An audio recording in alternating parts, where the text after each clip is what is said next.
Hello, welcome to my YouTube channel. আজকে তোমাদের সাথে শেয়ার করবো রোল বানানো। চলো। এগ রোলের জন্য পেঁয়াজ কুচি করেছি, শসা কুচি করেছি, লঙ্কা কুচি করেছি, আর দিদার জন্য শসাটাকে গ্রেট করে দিয়েছি। আর এদিকে ময়দাটাকে মেখে রেখেছি।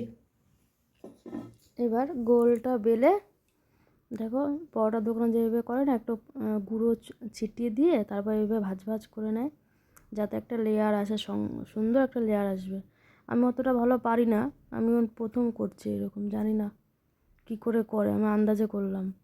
তারপরে এটাকে বেলে নিয়েছি সুন্দর করে। দেখবে লাস্টে একটু দেখাবো লেয়ারটা হয়েছে, একবার হয়নি তা না, একটু হয়েছে, কিন্তু এর থেকে ভালো হয়। আমি ভালো পারি না, ট্রাই করলাম, যেমন হয়েছে হয়েছে, পরে আবার ভালো হবে হয়তো। কিছুক্ষণ না গোল পাকিয়ে রেখে দিয়েছিলাম, তারপরে আবার তোমাদেরকে দেখাচ্ছি যে বেলে কেমন হয় আর কি, সেটাই তোমাদের দেখাচ্ছি। একটু লেয়ার হয়েছে দেখো, যেমনই হোক প্রথম যা হয়েছে হয়েছে আর কি, সেটাই দেখাচ্ছিলাম তোমাদের যে একটু হয়েছে।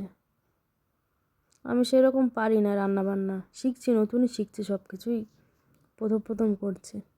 প্রথমে কি ভালো হয় বলো, যত দিন যাবে তারপরে ভালো হবে।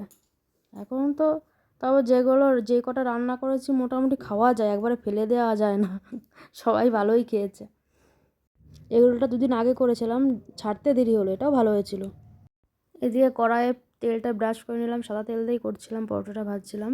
ভেজে নিলাম, ভেজে নিয়ে তারপরে ডিমে কোট করে নিয়ে, মানে ডিমটা ভেজে তার উপরে দিতে হয় আর কি পরোটাটা।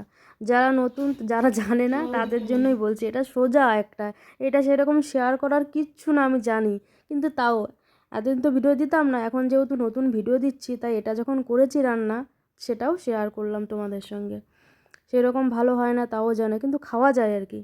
এই যে ডিমটা এইভাবে করে নিতে হয়, তারপরে সব কিছু দিয়ে লেয়ার করে নিয়ে কাগজ মুড়ে নিতে হয়। কাগজটা আমি মুড়তে পারিনি, আমার হাতে তেল ছিল, তাই হাজব্যান্ডকেই বললাম যে তুমি মুড়ে দাও।